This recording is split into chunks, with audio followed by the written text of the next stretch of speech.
দেখতে দেখতেই তো চলে যাবে।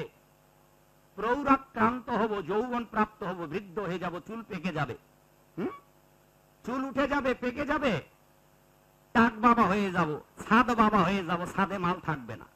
ওই যে বাবার চুল নাই মাথায়, দেখতে দেখতেই চান্দু বাবা হয়ে যাব, হ্যাঁ, ছাদে মাল নাই।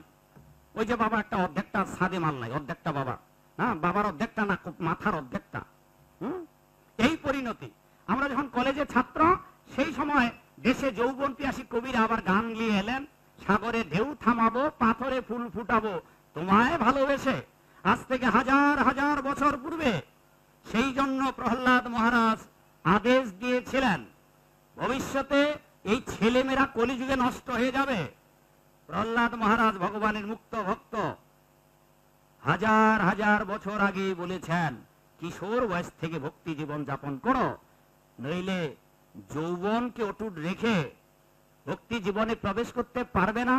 গেল 2-3 দশক কাল, দিন দিন হাওয়া পরিবর্তন হয়ে গেল। অনেক বাবা যারা ঘাতের মোড়া 3 কাল গেছে, একখান ঠ্যাং কবরে ঢুকাই দিয়েছে, ওই রকম বাবাকেও জিজ্ঞাসা করেছে যে বাবা গীতা কয়বার পড়েছেন? ওই বাবা পোড়া কপাল একবারও পড়ে নাই। এইরকম বাংলায় লক্ষ লক্ষ হিন্দু পাওয়া যাবে যারা জীবনে একবারও ভগবত গীতাটা পুরোটা পড়ে নাই।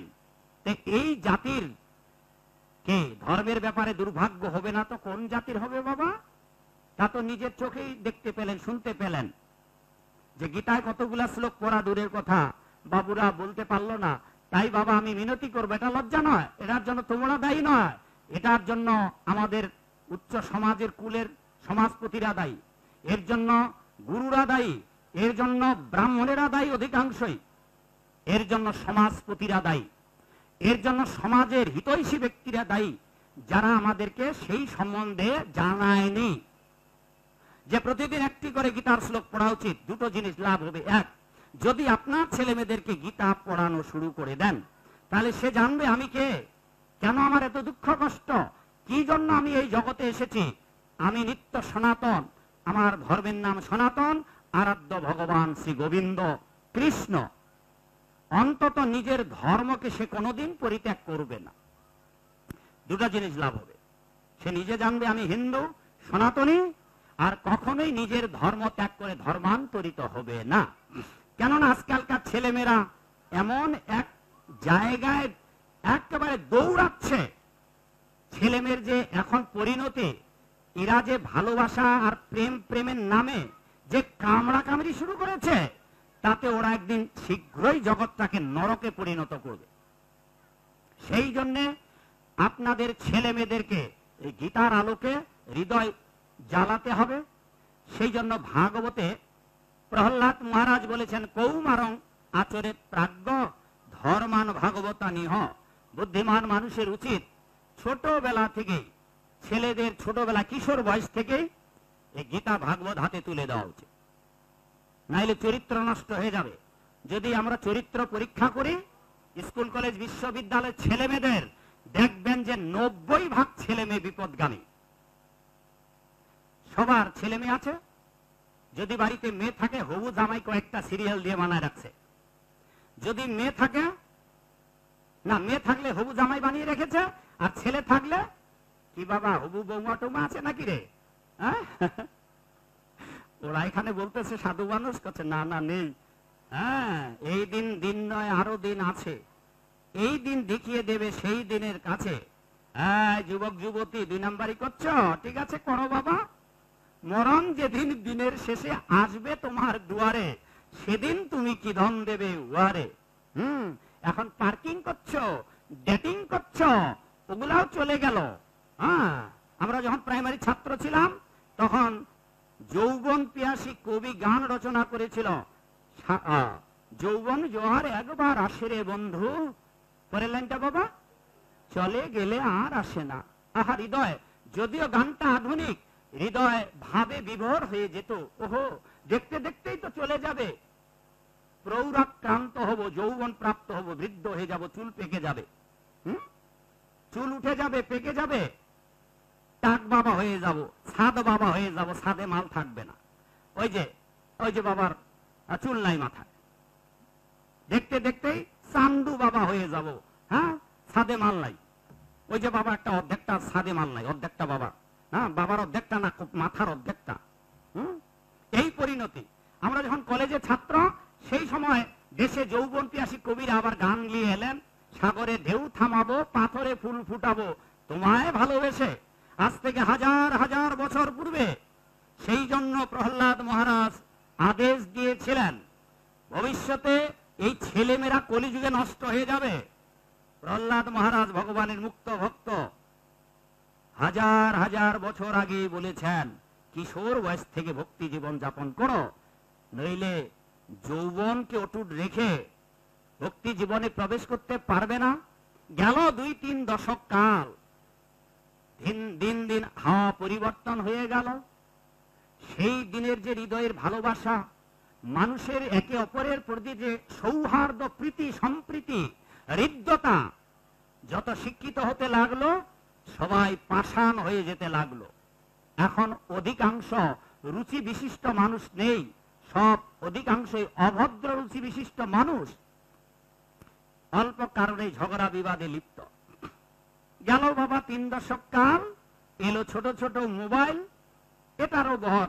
এই বাবা, মাগো, আছে ছোট মোবাইল আপনাদের হাতে? কারো কারো দেখি, কার কার ছোট মোবাইল আছে?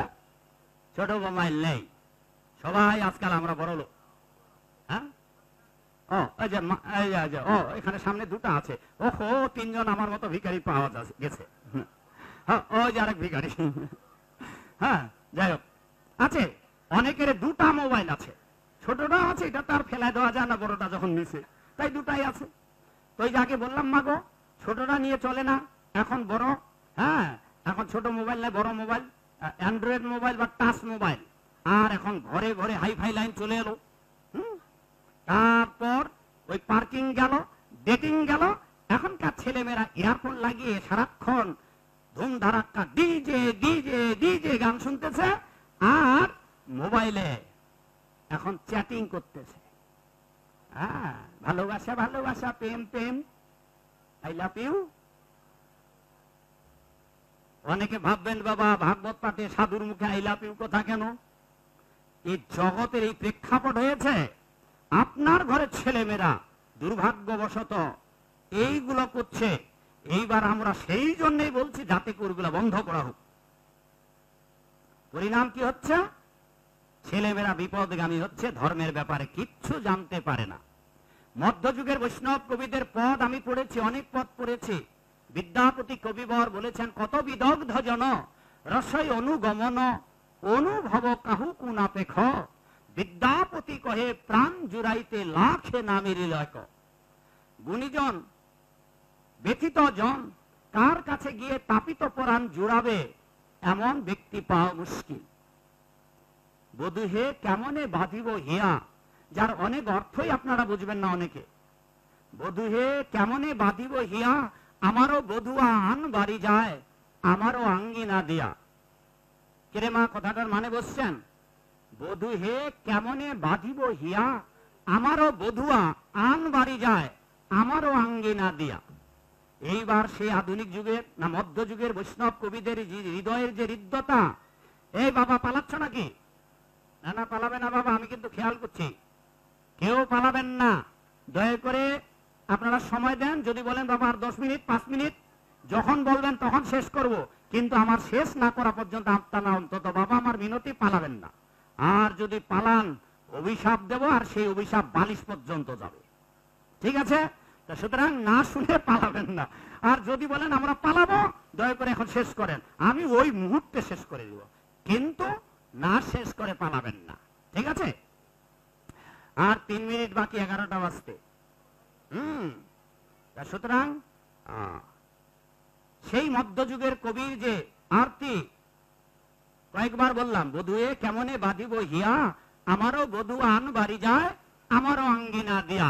আর আধুনিক কালে সেই ভাবের কি উদ্গীরণ, ওরে বাবা রে বাবা, বুকটা ফাইটা যায় ফাইটা যায়, বধু আমার বাড়ির পাশ দিয়ে হাইটা যায়, ফাটা ফাটি শুরু করে দিল। এখন এই অবস্থা। সেই জন্যে দেখবেন দুর্গা পূজায় একেবারে গান, যেই দুর্গা মন্দিরে মায়ের মণ্ডপে পূজার আসরে, হ্যাঁ, কালী মায়ের প্রাঙ্গণে চণ্ডী পাঠ হওয়ার দরকার, গীতা পাঠ হওয়ার দরকার। সেইখানে আপনার ঘরের বিপদগামী ছেলেমেয়েরা, কিরে মা মমতাজের বুকটা ফাইটা যায় ফাইটা যায়, এমন গান বাজাচ্ছে। জিজ্ঞাসা করছে একদিন, এই বাবা কি গান বাজাচ্ছ বলতো? ওরা লজ্জা পেল। যে কয়েকজন ওরা নাচানাচি করছিল আর যে কয়েকজন গান বাজাচ্ছিল, এমন গান ওদের জিজ্ঞাসা করলাম, এই গানের শব্দগুলো বলো তো বাবা, আর অর্থগুলো আমাকে বলো। কোনটাই বলতে পারে না, শব্দগুলো বলতে পারে না, অর্থ তো জানেই না, বাংলায় ভালো বোঝে না, হিন্দি গানের ফাটা ফাটে। তো এদের বিপদ হবে না তো কার বিপদ হবে? আর ধর্মের ব্যাপারে জিজ্ঞাসা করলে, হিন্দুরাই হিন্দুদের জিজ্ঞাসা করলে কিছু উত্তর দিবার পারে না, অন্য ভাইরা জিজ্ঞাসা করলে তো মুখে একেবারে কুলুপ কষ্টে, কিচ্ছু উত্তর দিতে পারেন না। ফলে তারা তো বলবেই যে ওদের ধর্মে কিছু নাই।